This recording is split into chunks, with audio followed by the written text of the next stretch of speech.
할렐루야 샬롬하고 축복해주고 인사합니다. 할렐루야 샬롬 샬롬 샬롬 샬롬 샬롬. 하나님 사랑합니다. 여러분 주 안에서 사랑합니다. 오늘 그러게 어느덧 벌써 1월 마지막 주일이죠. 요한복음 2장 23절에서 3장 21절부터 우리는 위로부터 태어난 저와 여러분들임을 고백합니다. 아멘. 예, 위로부터 태어나야 하리라 예수님께서 이렇게 말씀하시는 그 부분 우리 함께 하나님의 은총과 은혜가 이 자리에 함께 하셨어요. 모두가 예, 위로부터 태어난 은혜 은총을 받으신 줄로 믿습니다. 2023년 마지막 주일 예배에 이제 오늘이 주님의 은혜와 평강이 충만하시기를 축복합니다. 22년도 대선이 가까이 다가오면서 정치권에 들려오는 표현들이 있었어요. 예, 바로 거듭나겠다는 표현을 참 많이 했어요. 그분들이 크리스찬인지 아닌지 저는 개인적으로 잘 모르지만 예, 그래서 거듭나겠습니다 이런 얘기 참 많이 하셨다고 그래요. 우리 당은 이번을 거듭나는 계기로 삼겠습니다. 거듭나겠습니다. 예, 거듭난다라는 그런 그 이야기 예, 좀 더 잘해보겠다는 말과 동의어로 요즘에는 쓰고 있고 우리가 위로부터 난 그 은혜로 거듭납니다는 대개는 크리스찬 용어였는데 이제는 예, 모든 사람들이 정치 대선에서도 사용한다라는 거 미국 기독교인들 안에도 비슷한 상황이라고 하네요. 뉴스 기사에 보니 2020년 40세 미만 미국의 거듭난 기독교인들을 대상으로 조사를 한 내용이 있는데 예, 부처와 모하메드의 예수는 모두 하나님께로 갈 수 있는 길이다 이렇게 얘기들 한다고 그러네요. 부처와 모하메드, 예수 모두 하나님께로 갈 수 있는 길이다. 여러분들 어떻게 생각하십니까? 예, 자신이 스스로 거듭났다고 고백한 그리스도인들이 무려 10명 중 6명이 예, 동의를 했다고 하네요. 저는 그렇다고 대답하지 않습니다. 왜? 성경에 하나님을 인정하는 자들만이 예, 하늘나라에 갈 수 있다라고 분명히 표시되어 있기 때문에 옳지 않다고 저는 생각을 합니다. 거듭난 사람이 예수님의 구원에 다른 길이 있다고 할 수 없기 때문이죠. 예, 예, 거듭난다라는 것은 하나님 외에는 위로부터 주신 은혜 외에는 없다는 거죠. 니고데모 이야기죠. 오늘 잘 아시는. 그는 스스로 하나님 나라에 들어갈 수 있다고 생각했던 자죠. 그렇지만 예수님은 그렇지 않다라고 대답하십니다. 하나님 나라를 보지도 못하고 들어가지도 못한 자였기 때문이죠. 니고데모. 더 놀라운 것은 자신이 그런 영적인 상태임을 전혀 모르고 예, 누가 그런 얘기했던 것 같아요. 모르니까 그 사람은 모르니까 그렇게 주장을 한다.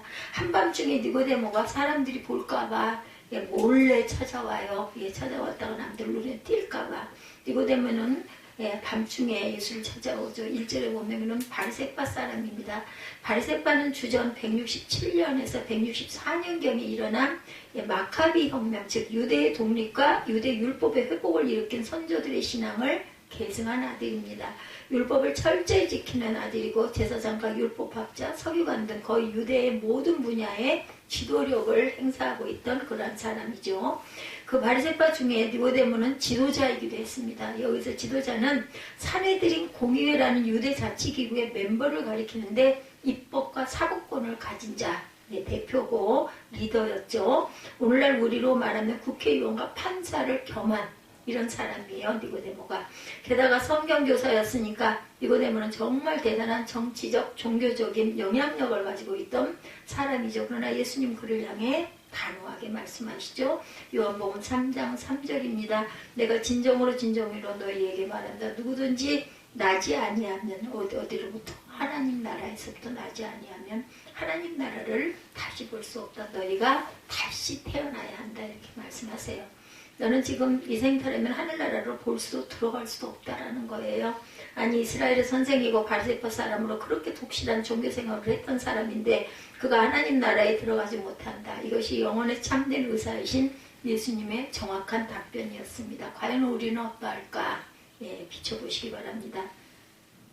니고데모는 스스로 생각하기에 그래도 좀 괜찮은 신앙을 가졌는데 생각하죠. 부족한 부분이 없지는 않겠지만 나는 그래도 이만하면 참된 신앙인이라고 생각할 수 있지 않겠습니까? 인 겁니다.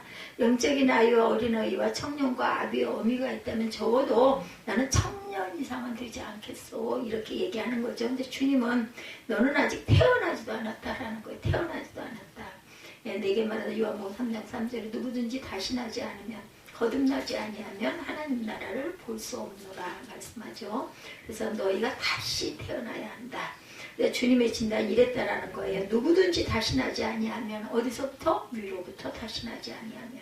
다시 태어난 두 번째 출생을 얘기하는 건데 헬라어 아노덴입니다. 다시라는 뜻, 아노덴.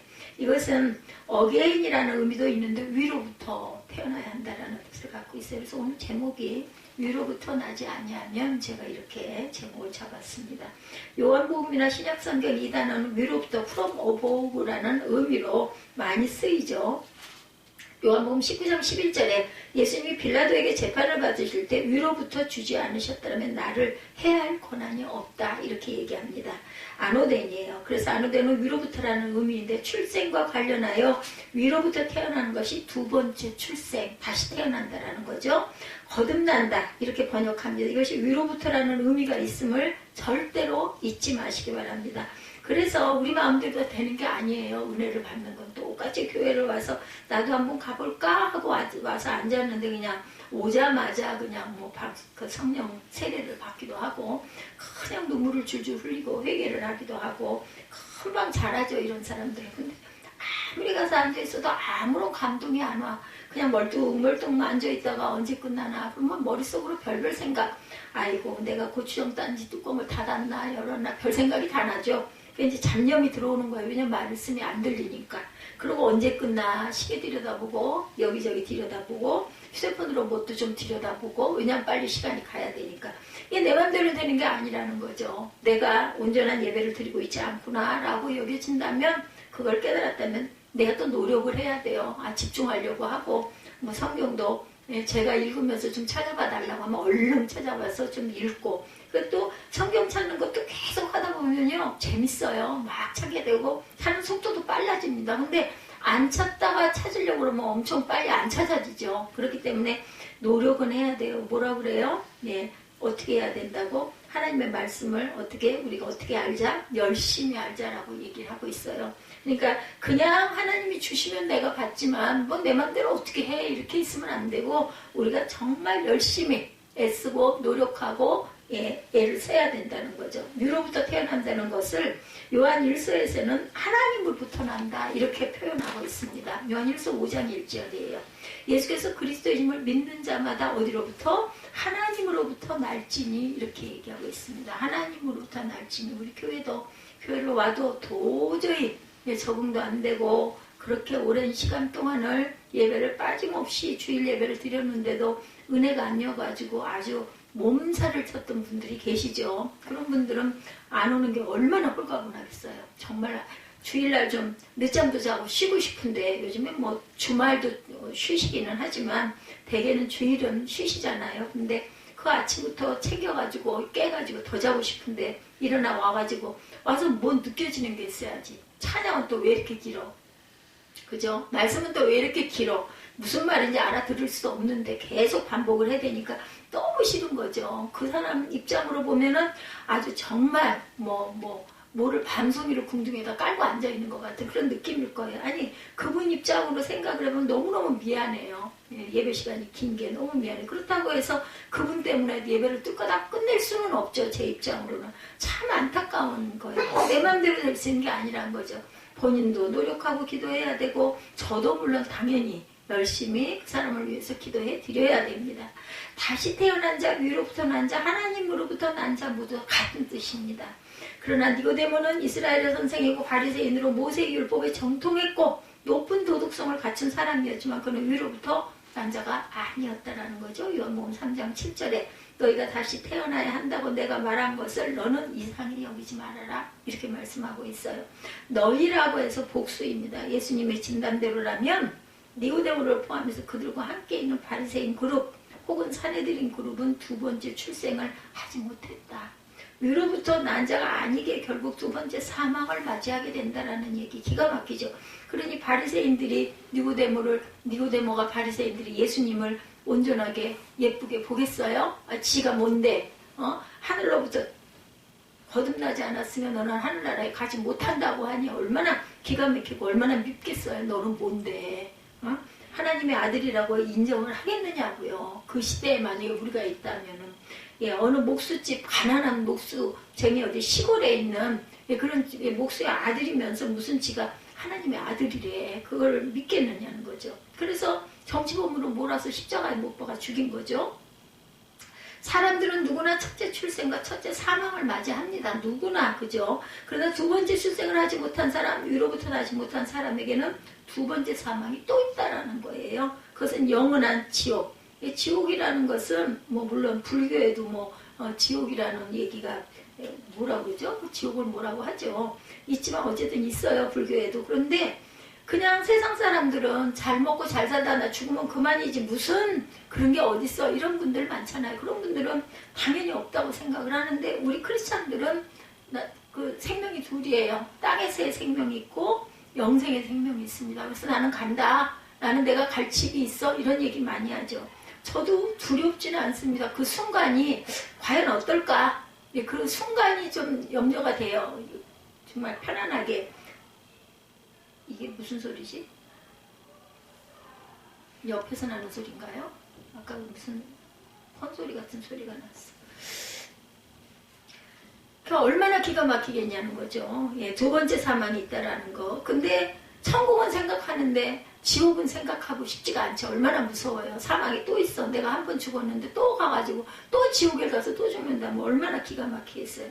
저도 정말 염치 없게도 당연히 천국을 간다. 그래서 그 미운 소리를 들었다니까요. 누구 맘대로. 그런데 그거 소망하잖아요. 네? 하나님 설마 나를 문지기로라도 세워주시지 않을까 생각하지 않습니까? 그걸 나는 못 갈 수도 있다, 이런 생각 어떻게 해요? 못하죠. 안 하죠. 열심히 어느 순간일지는 모르지만 노력하다 보면 가야 되죠. 계시록 21장 8절에 우상 숭배자들과 모든 거짓말장이들이 차지할 몫은 불과 유황이 타오르는 바다뿐이다. 이게 둘째 사망입니다. 기가 막혀. 상상만 해도 무섭지 않아요? 불과 유황이 타오르는 바다다. 그냥 불도 무서운데 새해 첫날 그 지옥에 대한 말씀을 전한다라는 것 이상할지 첫날이죠. 첫날은 아닙니다. 마지막 주일이니까. 근데 정말 신년이기에 우리는 이 부분을 한 번쯤 돌아보고 가야 되겠다.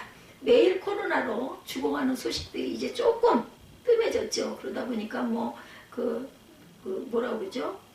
폭한이 온다고, 추위가 온다고, 그리고 또 눈이 많이 온다고, 그 특보를 엄청나게 많이 들었습니다. 코로나가 조금 주춤하기는 했어요. 이제는 30일, 내일인가요? 내일부터죠. 실내에서 마스크는 쓰지 않아도 됩니다. 법적으로는. 근데 이제 그 단체가 권고를 할 때는 마스크를 써야 되고, 병원 아니면은 대중교통 이럴 때는 특별한 집단이나 이런 데서는 권고로 좀 써주십시오, 이런 게 있지만 우리는 이제 의무는 없다라는 거예요. 저는 너무나 반가웠어요. 이거를 며칠 전에 신문에서 저는 봤습니다.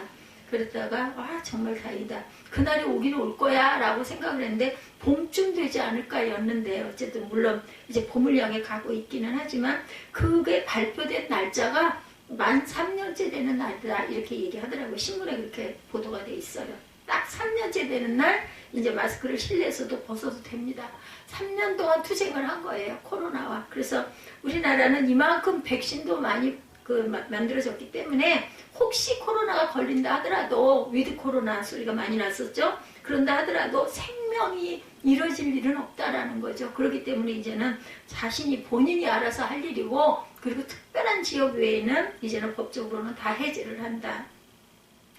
알게 모르게 하루에도 수차례 장례가 일어나겠죠. 소식을 접하는 분도 있고 아닌 분들도 있고, 교회 목사님들은 또 돌아가신 분들 기도해드리고 하는 부분으로 엄청 바쁘게 많이 뛰어다니신 분들도 많다고 그래요.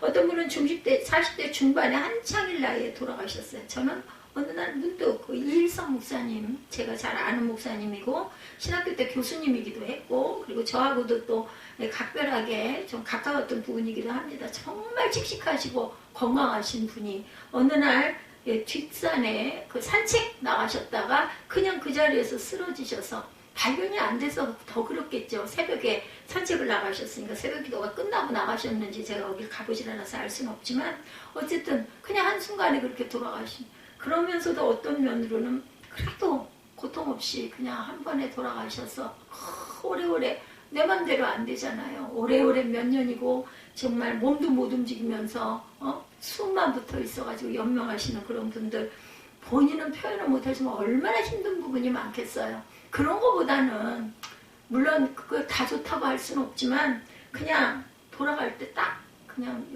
분들이 옆에 있는 사람들이 너무 눈물 나고 너무 그립고 너무 아쉬워서 눈물 지어주는 그게 차라리 낫지 않을까 저는 이런 생각이 듭니다. 근데 그걸 내 마음대로 할 수가 없다라는 거죠. 그 목사님 생각이 얼마 전에 며칠 전에 분뜩 나더라고요. 그분은 절대 모르셨을 텐데 근데 다른 사람들에게는 참 예언도 많이 하셨고 아주 리더가 상당히 리더십이 있는 분이셨어요. 그리고 교회도 기가 막히게 지어놓으시고 그 목회 몇 년 하시지도 않다가 그렇게 돌아가시고 야외 산마하지 않아요. 그 교회 이름이 항상 이곳에 함께 하나님 계신다라는 뜻을 갖고 있는 교회입니다. 바로 그 전주에 예배드렸던 분이 그냥 바로 그 다음 주에 어느 순간 돌아가셨다는 거죠. 그분의 마지막 주일이 어떻게 알아? 제가 오늘 이 주일에 저는 늘 그 생각을 합니다. 내일 아침에 내가 온전하게 눈을 뜰 수 있을까? 누워서 요즘엔 잠이 안 오는데 병원에서 그 얘기 하더라고요. 잠이 너무 안 오니까 뭐 이것저것 틀어놓고 듣기도 하고 보기도 하고 한다. 절대로 그러지 말라고. 잠이 안 오더라도 모든 걸 다 끊고 생각도 비우고 눈 딱 감고 잠잘 준비를 하고 자려고 노력을 해야 된다. 물론 그렇게 하다가 안 되면 이제 저는 뭘 틀어놓기도 하고 듣기도 하는데 요즘에는 그걸 또 그래도 또 꼭 지켜가지고 다 끄고 그렇게 누워있어요. 생각 안 해야 되는데 잠이 잘 들 때까지 이런저런 그래서 어저께 밤에는 어떤 생각을 했냐면 무조건 기도를 하자. 뭐 길면 어떻고 어떤 건 어떻고 중언부언이면 어떠랴. 하나님과 성령과 대화를 하는 게 차라리 낫겠다. 내가 소원하는 게 무엇이고 내가 목회하는 부분에서 이러이러한 부분들이 이렇게 부족합니다라는 하나님과의 그 대화를 열심히 내가 강구할 것을 뭐 소리 내서든 아니면 마음속으로든 하자. 대개는 저는 마음속으로 합니다. 왜냐하면 음성을 내서 하다 보면 목이 잠겨가지고 말이 안 나오니까 그전에 이렇게 입술로만 하는 그런 것들도 참 많이 했어요. 목이 잠겨서. 근데 지금은 그것도 못해요. 그렇게 뭐 입술로 중얼중얼을 해도 목소리가 안 나와버리니까 이제 성대가 너무너무 약해진 거죠. 신년 첫 설교가 누군가에게 마지막 설교가 될 수 있다라는 마음, 오늘의 설교가 내 마지막이 될 수 있다는 그 마음을 우리는 늘 하고 살아가야 된다. 코로나19로 죽어가는 이들을 위해서 의료진들은 정말로 고군분투해서 그렇게 다 돌아가신 분들도 꽤 있어요. 그렇다면 영적으로 죽어가는 사람들, 이 사람들이 이제 육적으로 돌아가는 분들이지만 영적으로 죽어가는 사람들, 이미 죽은 이들을 위해서라면 영원한 생명의 말씀을 분명히 전하고 그들을 다시 태어나는 길로 인도하는 것이 전하는 사람의 사명이죠. 근데 저는 전하면서도 제가 감동을 받으니 너무 감사해요. 하나님이 저에게 그런 감동이, 그래서 그 전에 그 김진수 목사가 저를 뭐 그런 얘기를 참 여러 번 했는데 그때는 그냥 듣고 넘어갔는데 지금 생각하니까 자기는 마음에 사랑이 없다고. 근데 목사님은 사랑이 있으시지 않냐고. 그게 정말 중요한 생명인데 자기한테는 그게 정말 없다고. 뭐 그분이 그런지 아니지 저는 뭐라고 판단은 못하겠지만 그분은 그렇게 얘기를 하시더라고요. 다른 건 모르겠고 저는 제가 만들어 놓은 설교문을 가지고 전하면서도 저는 또 듣고 감동이 오니까 그리고 눈물이 막 나기도 하고 제 마음대로는 아닌 것 같아요. 그러니 이런 부분에 전혀 아무리 들어도 아무런 감흥도 안 오고 빨리 안 끝나냐 하고 있는 분들은 얼마나 안 됐고 얼마나 손해가 얼마나 불쌍하냐는 거죠. 그리고 거꾸로 보면 이런 감동이 있는 이 마음밭을 주신 하나님이 얼마나 감사하냐는 거, 이런 거 깊이 생각하시기 바랍니다. 그래서 이 코로나 이제는 뭐 그런 상황이 됐지만 그 얼마 안 돼 6, 7개월, 8개월 전까지만 해도 영적으로 죽어가는 이들의 숫자를 눈으로 확인할 수 있다면 코로나가 중요한 게 아니라 영적으로 죽어가는 사람들. 근데 교회는 나와. 예수를 믿는다고는 해. 주일날 나오기도 해. 또 11조도 해. 이런데도 정말 거듭나지 않은 니고데모에게 예수님이 말씀하신 것 같이 이런 자들도 있을 수 있다라는, 그런 내 맘대로 할 수 있냐고요. 그 영을 주시옵소서 하고 권하고 나는 혹시 이런 마음이 든다면 여러분들 기도하셔야 된다는 거죠. 예수님은 니고데모에게 너는 다시 태어나지 못했다. 그리고 그것을 이상하게 여기지 말아라. 이상하게 여길 것이 아니라 애통하고 두려워하며 주님을 찾고 매달려서 기도해라. 구해라. 주신다. 그죠? 예화입니다. 어떤 그 22년 초에 미국 캔자스시티에 있는 한인 목회자 정기 모임에 참석했던 목사님의 내용이에요. 어느 한 목사님이 문득 그러시더래요. 자신은 대형 교회를 맞지 않은 것이 참 감사하다. 왜 그런가 들어봤더니 그 많은 영혼에 대한 책임을 주께서 물으시면 내가 뭐라고 다 대답하겠느냐. 맞아요. 그럴 것도 같아요. 그죠? 저는 몇 분 안 되는데도 가끔가다 뭔가 공고한 일이 생기거나 어려운 일이 생겨가지고 풀이 죽어 있거나 의기가 빠져있는 모습을 이렇게 보고 나면은 너무 마음이 불편한데 내가 온전치가 못해서 기도를 정말 부족하게 내가 하고 있구나 이런 생각이 드는데 그 많은 분들을 감당하고 있는 뭐 수백 명으로만 칩시다. 뭐 수십만 명은 그만두고 수백 명, 수천 명의 담임을 하고 계시는 목사님, 뭐 거기는 목사님이 한 분만은 물론 아니겠지만 담임 목사님은 얼마나 마음의 부담이 될까, 얼마나 힘이 들까. 그래서 아마 이런 이야기를 하셨겠죠. 히브리서 13장에 보면 영적 지도자들은 나중에 자신들의 양떼들을 목양할 것에 대해서 하나님께 보고를 해야 된다는 거예요. 그러나 그 많은 양떼들 중에 다시 태어나지 못하고 둘째 사망을 맞이하는 자들이 있다면 주님이 그 일에 대해서 얼마나 책망을 하시겠느냐. 영적 지도자들에게 이 생각을. 세상에서는 영화를 누렸는지는 모르지만 천국에 갔을 때 그분들은 다 천국이 있다고 믿을 거 아니겠냐는 거죠. 그러면 땅에서는 그렇게 대접을 받았어. 하늘에 가면 하나님이 문책하실 때 거기에서 정말 너는 정말 잘했구나. 착하고 충성된 종아. 내 잔치에 같이 참여하려 미룰 수 있는 사람이 몇 명이나 되겠느냐는 거죠. 그때 그 자리에 있던 분들은 다 소형교회를 맡으신 분들이라고. 맞아요. 양들이 많지 않아서 참 다행이에요. 그러더랍니다. 예. 근데 지금 다시 되돌아보니 이제 본인이 대상이 되고 말았대요. 이제 교회가 조금 커졌다는 얘기겠죠. 큰일이다. 우리 교회 성도들 중에 다시 태어나지 못해서 둘째 사망을 맞이하는 이들이 있다면 어떡하지? 두려운 마음이 확 드셨다라는 그런 고백을 하시더라는 거죠. 맞아요. 정말 심각한 일입니다. 미워하면 안 돼요. 절대로. 안타까워하고 당신하고 나하고 한 배를 탔어. 손을 붙잡고라도 제발 성령을 받으시오. 하나님의 거듭남을 본인이 정말 느끼고 깨달으십시오 하고 사정을 해야 할 판인 거죠. 저 같은 경우에도 마찬가지입니다.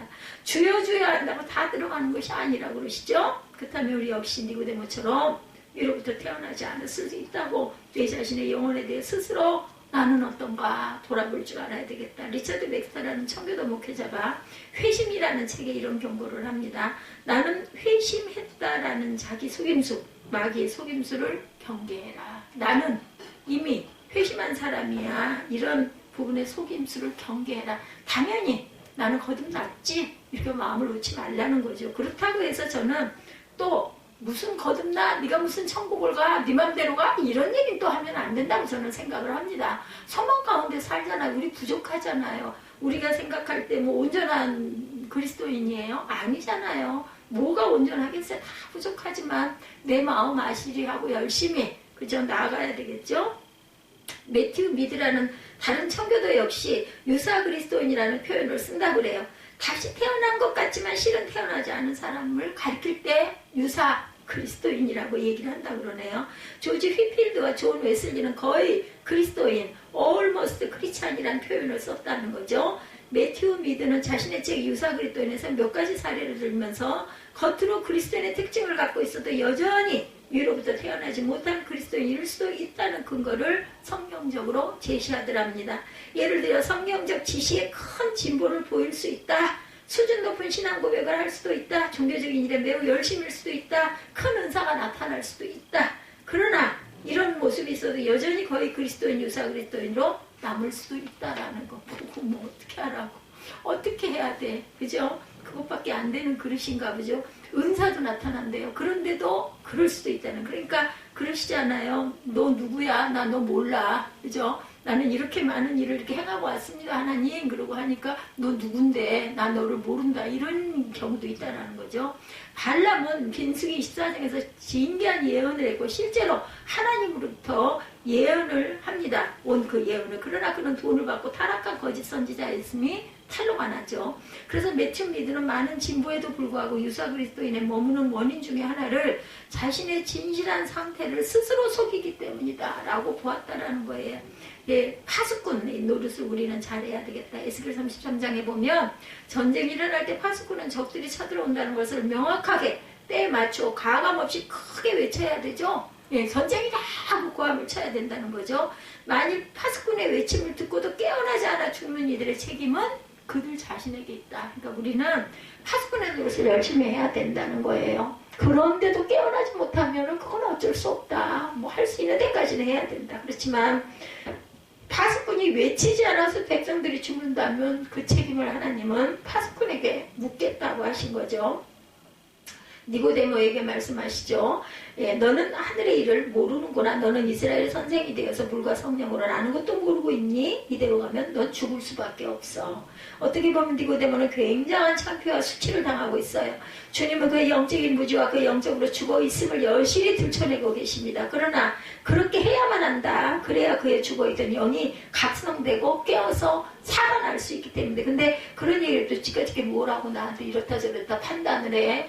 재수야. 뭐 이러고 가면 끝인 거죠. 그러니까 받아들이고 안 받아들이고는 각자에게 있다는 거. 하나님께서 우리에게 그죠? 자신이 선택할 의지를 주셨기 때문에. 예. 그래서 주님은 7절에 너희가 다시 태어나야 한다고 하신 거죠. 그러나 이것을 영어로 보면 뉘앙스가 훨씬 더 강합니다.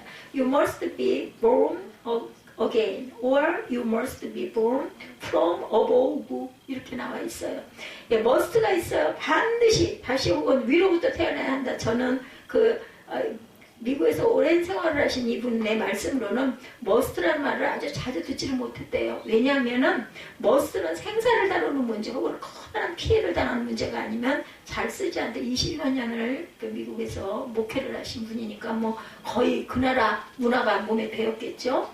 must를 주로 언제 보게 되냐면 예를 들어 배를 탈 때 보면 반드시 이렇게 쓰여 있다고 합니다. You must wear life jacket. 당신은 반드시 구명조끼를 입어라. 반드시가 있다는 거죠.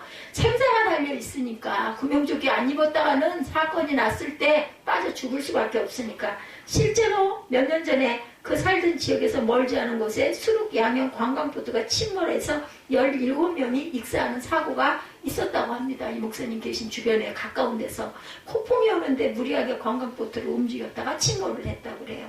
사고의 원인이 여러 가지가 있었지만 그 많은 생존가 난 이유는 보트에 있던 선원 누구도 탑승객에게 조끼를 입으라고 하지 않았다고 합니다. 근데 이건 타는 사람도 구명조끼를 요구를 했어야 되겠죠. 그죠?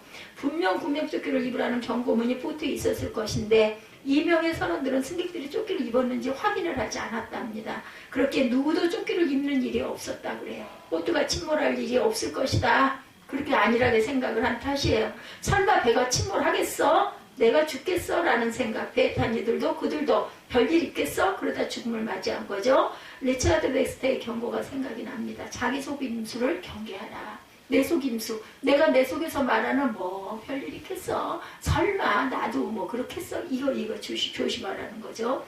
그래서 니고데모를 살리기 위해 말씀하셔요. You must be born from above. 위로부터 태어나야 한다. 반드시 위로부터 태어나야 한다. 우리에게 동일하게 말씀합니다. 너는 구명조끼를 입어야 해. 위로부터 태어나야 해. 너 좀 살펴봤니? 맞니? 라고 물어보신다라는 거죠. 예수님과 24시간 동행하는 교회, 예수 동행 운동이 중심. 이런 삶을 살고 있는가. 그러니 뭐 나는 할 일에 집중도 안 하고 맨날 하나님 생각만 하고 기도만 해. 그거 아닌 거 아시죠, 여러분들? 마음에 항상 하나님과 맞닿아 있어야 된다라는, 무슨 일이 일어나면 아이고 하나님 소리가 먼저 나와야 된다라는 거죠. 기초 양육부터 철저하게 우리가 온전하게 하고 있는지 우리가 살펴봐야 되고, 내가 부족하다면 어떤 프로그램을 통해서라도 하루에, 원래는 11조, 하루에 24시간에 2시간 반 정도는 11조를 하나님께 드려야 되는 거예요. 그래서 새벽 예배를 다녀가시기도 하고, 밤에 자기 전에 주기도문도 하고, 감사기도도 하고 하는 거잖아요. 밥 먹을 때 식기도도 하고. 그래서 적어도 2시간 이상은 하나님 생각을 하고, 말씀을 묵상을 하든지, 뭘 보든지, 예배를 드리든지, 기도를 하든지, 이게 반드시 있어야 된다는 거. 지금 이 순간에도 정말 예, 여러분들 마음에 그런 마음이 있다면 얼마나 나 정말 안 했나? 정말 조금 좀 일해봐야겠네 이런 마음이 있다면 감사한 거죠. 믿음이 좋다고 여기는 분들 중에 태어나지 않은 분들도 있다라는 거 우리가 명심하고 갑니다. 그것이 저일 수도 있어요. 여러분들 누구일 수도 있다라는 거 예외는 없다는 거죠. 그러니 이 니고데모 같은 사람 자기 자신 생각할 때 난 이만하면 됐는데 어떻게 그런 얘기를 하실 수 있어 이런 생각을 할 수 있다는 거예요. 예수님과 제대로 동행하기 위해서 먼저 점검해라. 성도들을 하나하나 돌아보며 그들이 위로부터 태어났는가 명확하게 철저하게 점검하라는 겁니다. 위로부터 태어남의 조건들 니고데모의 문제는 아직 태어나지도 않았는데 하나님과 함께 걸으려 했고 하나님을 향해 뛰려고 했다라는 거예요. 그렇다면 어떻게 해야 위로부터 태어납니까?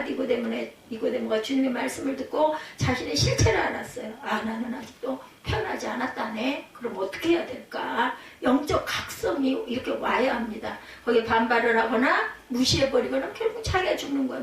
무슨 상관이야. 전한 사람은 내가 전할 뿐이니까 열심히 전했고 안 받아들이는 건 어쩔 수 없는 거죠. 그래서 그 전에 예수님 말씀하신 거 알죠? 둘씩 제자들 째면서 보내면서 가서 그 가정을 위해 축복해라. 받아들이지 않으면 그 축복이 너에게 갈 것이다. 그리고 한 번 더 권해서 안 들으면 발에 있는 먼지도 털어버리고 그 집에서 떠나라. 이렇게 말씀을 하셨어요. 그분에게 준 축복은 너한테 갈 거니까. 그래서 우리가 축복을 많이 해주면 그 축복이 거꾸로 내게도 온다라는 거. 안 받아들여도 상관이 없습니다. 그래서 우리 입술이 항상 주님의 말씀 상대방을 항상 축복하는 입술로 변화가 돼야 된다라는 거. 이것이 위로부터 태어남의 첫 번째 조건이다. 부정적인 거, 불신앙적인 거, 그리고 의심하는 거, 욕하는 거 이런 것들 대신에 차라리 축복을 하라는 거예요. 아까 제가 그랬죠. 나는 참 그게 안 돼. 참 부족한 거예요, 제가. 거꾸로 계속 축복을 해줘야 돼요. 그 사람이 좋아하든지 싫어하든지 나를 안 보든지 말든지 미워하든지 미워하면 할수록 미워하고 있구나라는 거 다 느끼거든요. 그럴 때 막 축복을 부어줘야 된다는 거. 저도 고쳐야 합니다. 부흥은 언제나 자신의 영적 상태를 제대로 깨달는 데서 온다라는 거. 부흥이 오는 거죠. 그렇게 됐을 때 내가 이대로 가면 배와 함께 침몰해서 익사하겠구나, 죽겠구나, 하나님 나라에 들어가지 못하겠구나, 둘째 사망이 있구나, 이것을 자각해야 된다. 어디선가 이런 얘기가 있어서 제가 봤어요. 마지막 인사를 해야 된다. 왜냐하면 마지막 순간이 언제 올지 모르기 때문에 그때는 우리가 작별 인사를 못하기 때문에 작별 인사를 먼저 한다. 그래서 어떤 분들이 한동안 유행했었죠. 자기 유언장 미리 써놓고 어디를 떠날 때 미리 그거 해놓고 가는 그런 일들. 요즘에는 그것도 또 넘어서서 별로 그런 일들이 없지만 한동안 그랬었죠. 그러니까 마지막 인사를 그 순간 닥쳐가지고 모르니까 우리가 언제 갈지 모르니까 해야 된다. 니고데모처럼 주님의 말씀을 듣고 수치를 당하고 창피를 당하더라도 자신의 무지와 벌거벗음을 깨달을 줄 알아야 된다. 이것이 위로부터 태어남의 시작이라는 거. 재수없어. 다시는 내가 거기 가나봐라. 그럼 자기 손해입니다. 그 다음은 성령이 바람이 불어오는 환경 안으로 적극적으로 들어가야 한다는 거예요. 5절에 보면 뭐라 그래요? 내가 진정으로 너에게 말한다. 누구든지 물과 성령으로 나지 아니하면 하나님의 나라에 들어갈 수 없다라고 이야기를 하죠. 하나님의 나라에 들어갈 수 없다. 5절에 진실로 내게 이르노니 사람이 물과 성령으로 나지 아니하면 하나님의 나라에 들어갈 수 없다. 육으로 난 것은 육이요 영으로 난 것은 영이니 내가 내게 거듭나야 하겠다 하는 말을 놀랍게 여기지 마라. 너는 거듭났느냐? 라고 물어본 거고 이 얘기를 들을 때 본인이 본인을 점검하겠죠. 나도 이렇지 못했는데 저도 이런 말씀을 증거하면서 정말 나는 정말 멀었구나. 아주 아무것도 아니구나 하는 생각이 아까도 얘기한 것처럼 나를 미워하는 사람 막 축복해주지 못하는 거. 나를 미워하면 거기다 대고 막 웃는 얼굴로 막 인사하고 이거 못하는 거. 물로만은 안 된다. 성령의 새로운 영이 태어나야 한다. 그래서 6절에 6에서 난 것은 6이고 0에서 난 것은 0이다. 말씀하시죠? 오직 성령만이 새로운 출생을 가능케 한다. 그럼 성령이 어떻게 태어나? 8절에 보면 뭐라고 말하고 있어요? 바람이 임의로 불면 내가 그 소리를 들어도 어디서 와서 어디로 가는지 알지 못하나니 성령으로 난 사람도 그러하니라. 니고데모가 대답하여 이르되 어찌 그러한 일이 있을 수 있나이까. 10절에 예수께서 그에게 대답하여 이르시되 너는 이스라엘의 선생으로서 이런 것들을 알지 못하느냐. 진실로 내게 이르노니 우리는 아는 것을 말하고 본 것을 증언하노라. 그러나 너희가 우리의 증언을 받지 아니하는도다. 내가 땅의 일을 말하여도 너희가 믿지 아니하거든. 하물며 하늘의 일을 말하면 어떻게 믿겠느냐. 땅의 일도 내가 얘기하면 너희들이 안 믿는데 하물며 보이지도 않는 하늘 일을 내가 얘기한다고 너희가 믿긴 하겠니? 이 얘기인 거예요. 예, 하나님의 영이신 성령은 우리가 통제할 수 있는 대상이 아니다. 성령님은 불고 싶은 대로 분다. 그러나 우리가 할 수 있는 것이 있어. 우리가 성령의 바람이 부는 환경 속으로 들어가는 거예요. 내가 발을 딛는 겁니다. 뭐라 그래 요단이? 발을 디뎠을 때 요단강이 갈라졌어요. 쳐다만 볼 때는 아무런 움직임이 없어도 내가 발을 거기다 요단강 물 안에 딱 집어넣어 빠져서 죽을 수도 있어. 그 탕이 휩쓸려 떨어져 갈 수도 있어. 뭐를 걸고? 내 생명을 걸고 믿음으로 딱 들어섰을 때 물이 갈라서 홍해 모세가 지팡이를 던지면서 외쳤을 때 홍해 물이 갈라져. 아무것도 안 하고 마음으로만 생각을 하거나 나는 요행이 없을까? 절대 안 된다라는 거. 행해야 된다라는 거예요. 우리가 할 수 있는 것은 성령이 부는 바람의 환경 속으로 들어가는 것. 바람을 만들 수는 없지만 바람 부는 계곡이나 산 높은 곳으로 가면 바람을 경험하지요. 마찬가지로는 성령을 통제할 수는 없지만 성령의 바람이 부는 곳, 말씀이 전해지고 구원의 역사가 일어나고 기도와 찬양이 있는 환경 안으로 우리가 들어가서 내가 참여하는 것. 그래서 찬양과 경배라고 얘기하지 않습니까? 예전에는 준비 찬송 이렇게 얘기를 해서 대개는 막 찬송가 부를 때 사람들이 교회에 와서 앉았잖아요. 근데 지금은 그게 아니에요. 그 찬양, 경배와 찬양부터 함께 같이 시작해서 같이 끝나는 것이 그것도 예배이기 때문에 저는 말씀을 전하지만 여러분 들으시잖아요. 근데 찬양 경배는 어때요? 내가 열심히 함께 찬양하면 그 찬양이 하나님께 올려지는 거고 그것도 예배고 그것도 기도이기 때문에 열심히 찬양할 때 그것도 예배로 받으셔. 내가 참여할 수 있는 것, 듣는 것도 내가 들으면서 동참하면서 아멘으로 내가 느끼고 깨닫고 받아들이는 것, 내 영적인 영양분이 되는 것. 또 그걸 듣고만 그냥 그렇지 하고 끝내는 게 아니라 내가 한 가지라도 나도 뭔가 다르게 이렇게 실천해야겠다 이런 마음을 가질 때 그것이 행함으로 요단의 발을 디든 그런 그 제사장들처럼 그런 마음같이 된다라는 거. 마가다락방 어땠어요? 위로부터 성령이 임하기까지 그 자리를 지키고 기도하라고 그랬죠? 그랬을 때 성령이 임했어요. 그죠? 그렇게 지금 니고데모는 첫째와 둘째가 동시에 일어나고 있습니다. 밤중에 예수님을 찾아가서 말씀을 들음으로 자신의 영적 상태를 깨닫게 됐고 동시에 예수님과 함께함으로 성령의 바람이 부는 환경 속으로 들어가고 예수님이 돌아가셨을 때 니고데모 같이 와가지고 향품을 몸에 같이 넣어드리고 그리고 그 좋은 새 굴에다가 넣어드리죠. 그러니 예수를 이제 믿는 정말 하늘로부터 난 자가 됐어요. 이렇게 변화가 된 겁니다. 세 번째 성령의 바람이 내가 위로부터 성령으로 태어났다는가 아닌가를 어떻게 할까? 바람은 볼 수는 없지만 바람이 분다는 것은 나뭇가지가 흔들리는 것을 보면 알죠? 성령으로 태어난 자도 마찬가지입니다. 어떻게 내가 다시 태어났는지 설명하기는 어렵지만 내가 변했구나. 저 사람 변했네. 뭔가 좀 변했어. 내 안에 예전에는 볼 수 없었던 변화가 일어나. 근데 나보다도 누군가를 볼 때, 저 사람 뭐가 좀 다르긴 다르네? 달라졌네?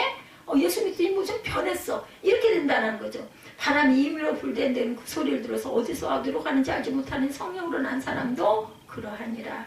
위로부터 성령으로 하나님으로도 태어난 사람이라 모두가 다 가지고 있는 특징이 있는데 성령으로 태어난 자들이라면 다 가지고 있는 특징이 뭐예요? 요한복음 3장 16절이죠. 하나님의 세상을 이처럼 사랑하사 독생자를 주셨으니 이는 그를 믿는 자마다 멸망하지 않고 영생을 얻게 하려 하시니라. 아멘. 위로부터 난 자, 성령으로 태어난 자는 하나님의 독생하신 예수를 믿는 자. 예수님 믿어지는 거예요. 이것이 세 번째입니다. 이 믿어지는 거. 말로는 네 믿습니다. 예수 믿어요? 네 믿습니다. 예수 믿는 거 고백시키죠. 처음에 예수 믿겠다고 하면. 근데 정말로 내가 그 마음으로 하느냐, 의식으로 했느냐, 그러면 그때는 그냥 몰라서 따라 하라고 그러니까 했어. 근데 나중에 정말 내가 믿는가? 그럼 본인이 알아요. 본인이 알고 누가 알아요? 하나님이 아신다라는 거죠. 그 존 페이슨이라는 선교사님이 계셨는데 32세가 되던 1856년에 노예 햇빛이라는 태평양 남부선에 선교사로 가게 됐다고 그래요. 신약성경을 번역하는 일을 하셨다고 하네요. 그 중에 가장 중요한 단어가 믿는다 였다고 합니다. 믿는다.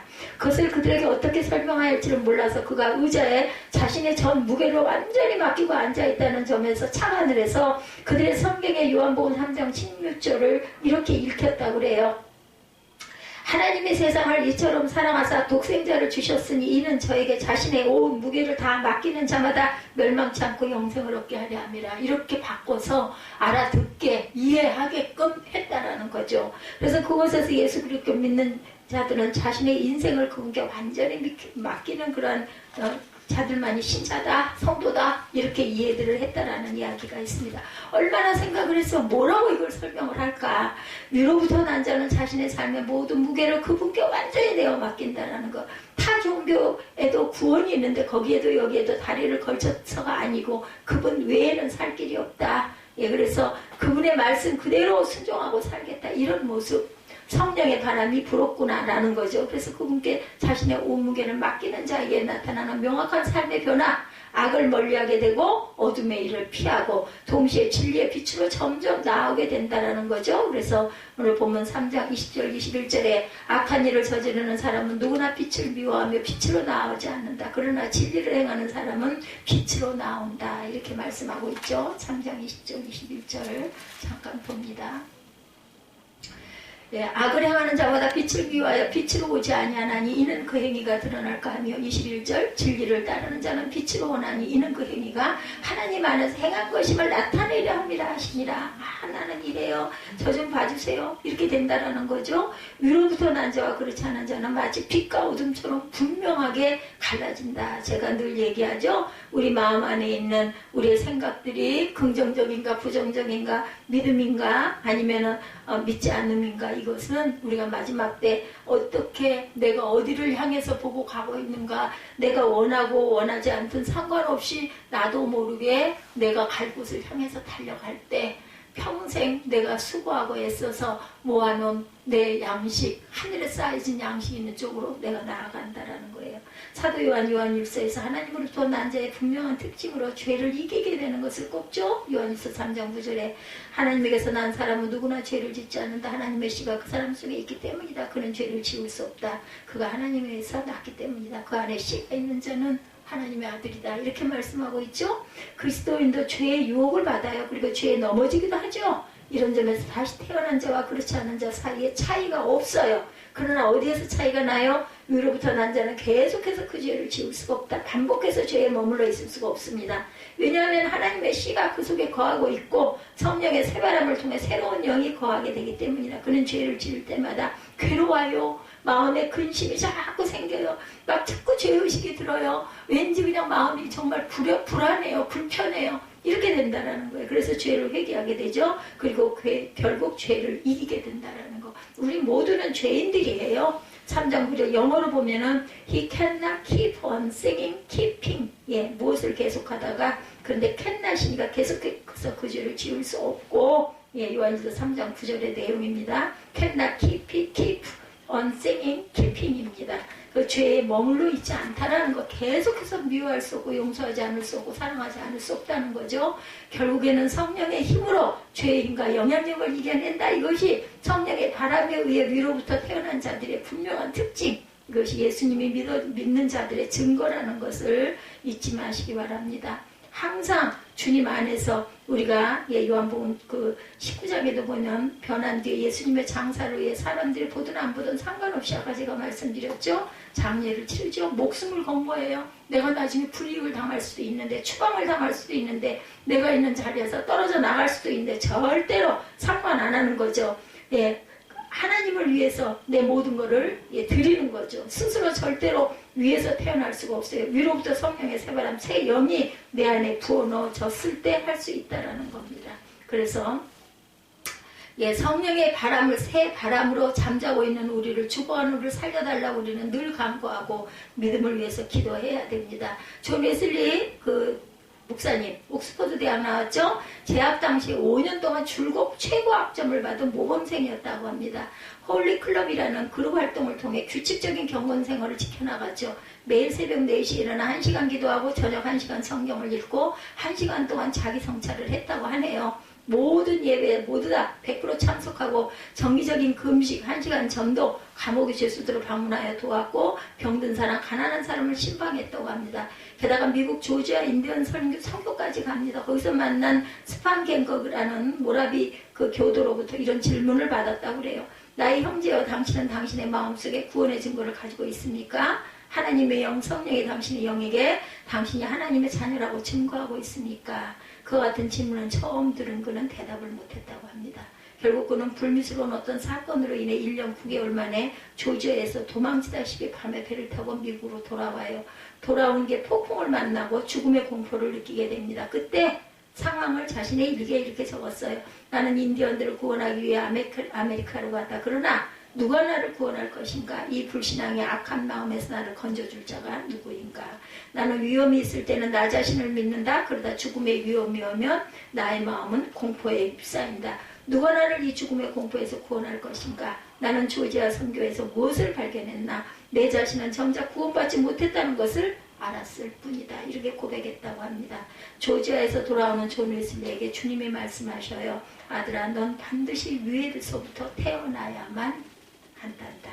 그가 조지아 선교사 임명장을 반환합니다. 조지아 선교를 포함해 옥스퍼드를 떠난 이후 2년 4개월 동안 자신이 계획했던 모든 일이 실패로 끝났다는 큰 좌절감에 빠졌다고 그래요. 자신의 인생이 파멸에 이르렀다는 결론에 이르게 됩니다. 그가 런던으로 돌아왔지만 집도 없고 돈도 없어요. 기가 막힌 상황입니다. 그로부터 얼마 지나지 않은 1738년 5월 24일 저녁, 별로 내키지는 않았지만 올더 스케이트라 거리에 모이는 모라비아 그 신도회의 기도회에 참석을 합니다. 존 웨슬리는 그날 별로 가고 싶지 않았다고 그래요. 근데 갔어요. 예배당 차 뒷자리에 앉습니다. 어떤 사람이 루터의 로마서 서문을 읽고 있더랍니다. 그것을 듣고 있던 그가 바로 그 순간에 위로부터 성령에 의해 태어나는 경험을 하게 됩니다.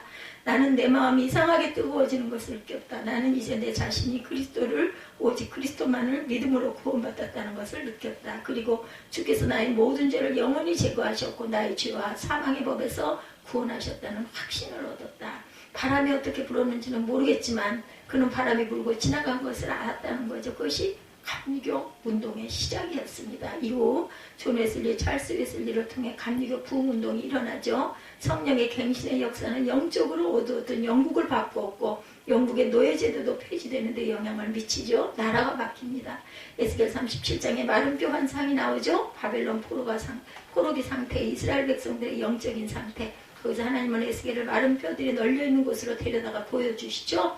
37장 3절에 사람아 이 뼈들이 살아날 수 있겠느냐.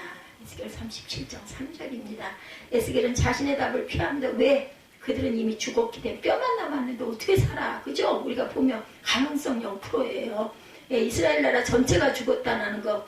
이 나라가 하나님을 경외하는 나라가 되겠는가? 남과 북이 하나 돼 열방을 섬기는 나라가 되겠는가? 통계상 다음 세대는 점차 사라져가고 있는 것처럼 보이죠. 그러나 하나님께서는 물과 성령으로 마른 뼈같이 되어버린 이스라엘 백성들을 다시 살리시겠다고 약속하죠. 에스겔 36장 25, 6절. 그리고 내가 너에게 맑은 물을 뿌려 너희를 정결하게 하며 새 영을 너희 속에 두고 새 마음을 너에게 주되 너희 육신에서 굳은 마음을 제거하고 부드러운 마음을 줄 것이다.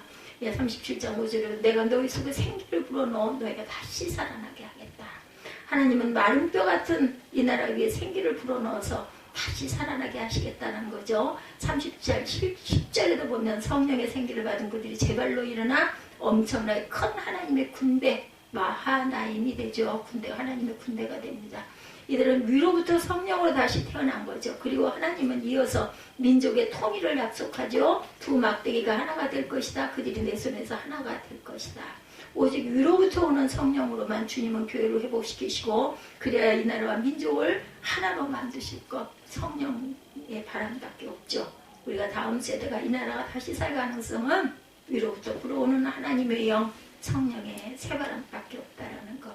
반드시 위로부터 태어나야 된다라는 거. 2023년 마지막 29일 주일 예배 여러분들 우리가 주께서 위로부터 다시 태어나게 하는 성령의 세월함이 불게 하소서. 그리하여 가정과 교회와 나라가 통일되고 살아나게 하소서. 이렇게 기도하시는 저와 여러분 되시기를 주님의 이름으로 축복합니다.